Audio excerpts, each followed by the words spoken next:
Hi everybody, it's John Swift, and today we're doing another episode of Tales from TV Land. And today's episode involves a severed hand and a woman accused of doing a voodoo ritual on a deceased body that was in the, I guess in a morgue. So,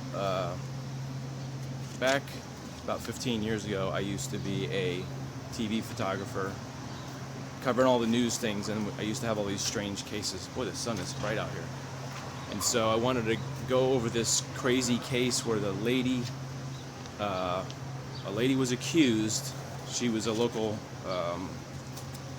person that worked at a mortuary, and she was accused of cutting off a guy's hand and filling his body with voodoo dolls that had ritual things. And I have my little cheat sheet right here, and supposedly some of the stuff say, "May be gone and may you rot in your grave," in the notes, and "curse him as I curse him, spoil as I spoil him by the fire at night." I don't know that much about the voodoo aspect of the whole voodoo thing. It was a really interesting case because it was alleged that she was trying to ruin other funeral home businesses by doing this ritual and the motorcycle. And the lady was found guilty originally, and then they overturned the case because of some loopholes, something about her confession wasn't. Anyway, so it took place across the street here. Manatee County is where I was there in court, where they did the brain's not working too good because it's so early in the morning.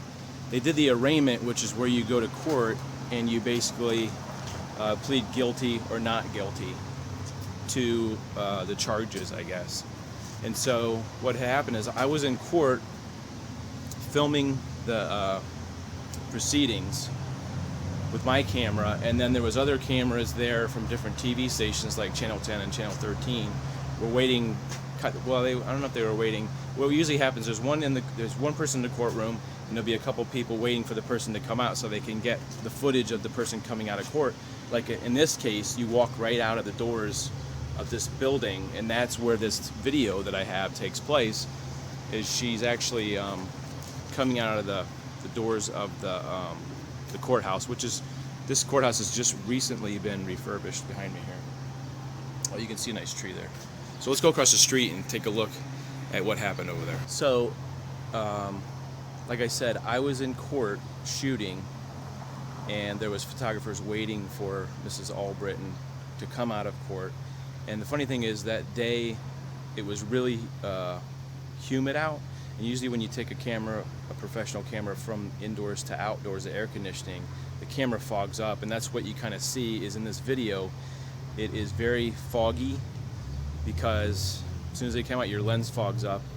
I never had that problem with my cell phone, but for some reason when you have a big lens, like those big old-fashioned camera lenses, the lenses fog up, so it's a little foggy, and usually you have to wipe your lens like every minute. So this video that I'm going to show you is of this door right here, this exact door, and these stairs where she's coming out of these stairs, and the cameras pick her up in typical movie-like fashion where they're asking her questions and stuff, and she walks out of this way, down this courtyard. And I have to say that this courtyard is different now than it was then. There was actually, in those days, it was a small flower bed type thing with the tree. Was smaller back then. It was a little round circular thing, and same with this side. They've made them bigger. So the funny thing is, there's two things I want you to look out for. One of them is when she's walking over this way, okay. And I guess I'm trying to figure out which way the camera is. The camera is shooting this way, okay. You see a shot of two guys in the camera shot, just a little bit in the camera shot for just a second, and then what you hear crashing in leaves, like somebody fell in the bushes, because there was some student videographers here, and they actually fell in this And they fell in the flower bed, actually. You can hear it go, ksh. And as she's walking this way, they tripped over. See, I think what it was is, I'm trying to like gather my one thought here. What I think it was is they were walking backwards like this, shooting with their camera, and they couldn't see it. So if you're experienced, you always look back as you're shooting. You usually will do one of these numbers and look back. But they weren't looking back, and they fell into the bushes. And the other cool thing is, hey, can I add that photo? Kimmy, can I add one of those photos? So the other funny thing is I'm actually in the shot because I came out afterward. I need one of these photos. Oh, there it is. So here's a shot of me coming out afterward because the actual, there I am, right here, this little white shirt right there. You can see that. This guy in the white shirt is right behind her. So if you look in the video, you can see me, white shirt, dark pants, coming up behind her because somebody else was shooting the video and I was at the other angle, getting a different angle. Like I said, my camera was probably fogging up because I came out after she did. And it's funny. Here's another look at me right there, right behind. And it was probably just right after that guy fell in the bushes. So that's two things to look out for. One thing is the guy listening for the guy falling in the bushes as she's walking out, and the other thing is me in the background with a white shirt and a camera on. So we're gonna take a look at that video and I'll come back and talk about it for a second. No questions. Still don't feel like you're guilty? No, please. Can you tell me about anything about the ritual? Hey, fella. It's not a real. No! Just a couple questions, Paula, for you. No! Real quick, and then we'll get out of your way. I want you out of my way now. No. What is it? Real, because of your religion, you feel like you're not guilty still? Can you just tell us? Any remorse for the victim? People want to know. We just want to tell people. I don't want you to tell people anything. You've already convicted me. Now move. No, nobody's already convicted you. We want to know Just why. move.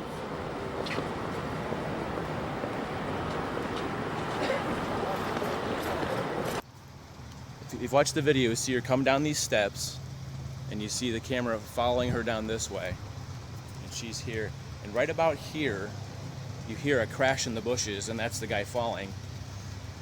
And then she's saying, I think it's right when she says, just stop. Just stop. And you could hear that rustling in the bushes because the guy's getting up. And then she's walking over this way, past the courthouse out here. And you can, like I said, right here this was a smaller flower bed right there. But just as she gets roughly about out here, you can see me coming up behind her with the white shirt. Probably somewhere about 30 years old, a young man. And then she proceeds to come this way, which most of these bushes weren't there, and she walks that way. So to sort of surmise the whole case, she was accused of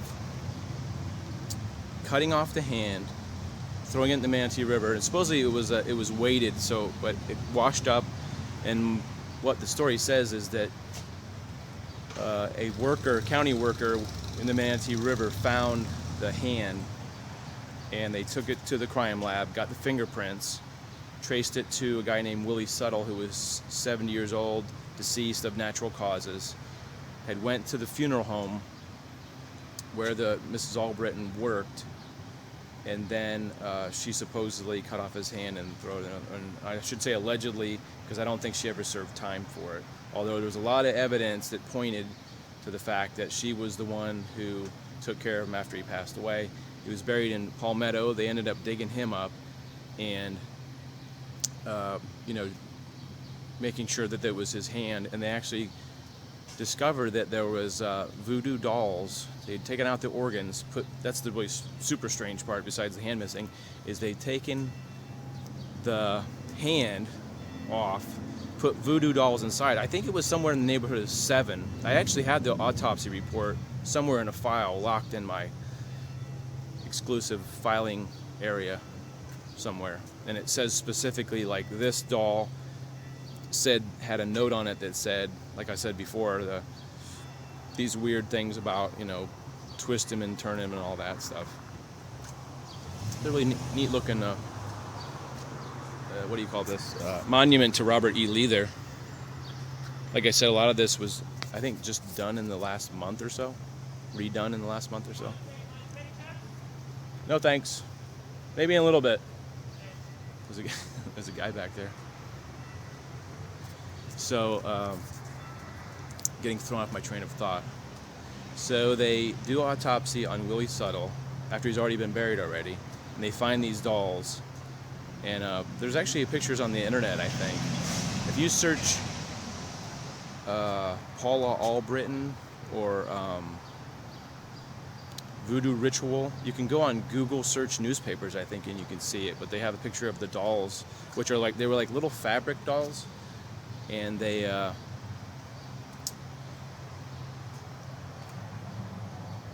losing my small train of thought.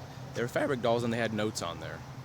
So apparently, she went to court, was found guilty, and then because something about the interview, her confession was not admissible later, she got off. And this was, I forgot to mention this is in 1997, so it's been a long time.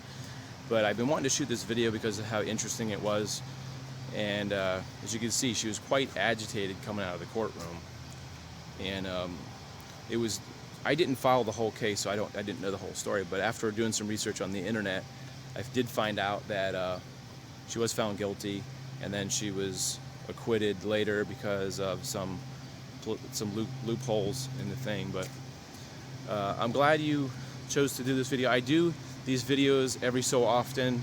I call them Tales from TV Land, and I think they're interesting because I'm kind of recounting some of the crazy stuff as I find these videos. Like I have a lot of video on VHS now from when I used to shoot, and I find them interesting, so I'll share as I find them. I share them, and I hope you enjoyed this one.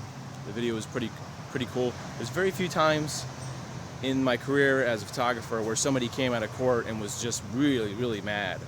A lot of people just stick their head down and they, try to avoid you, and they put their shirt over their head or something. And this is one of the few cases. Whenever I get gnats in my eyes, it really bugs me. It really distracts me. Hey, look at this. There's trucks on the sidewalk for some reason. I don't know why that is. I haven't been to it's funny, I can't remember the last time I've been down here. It's been 10 plus years. Anyway, I wanted to encourage you, if you like this video, to share on Facebook, Twitter, Instagram, all those things. Help me out. And hopefully I'll be bringing you another video that's equally as interesting.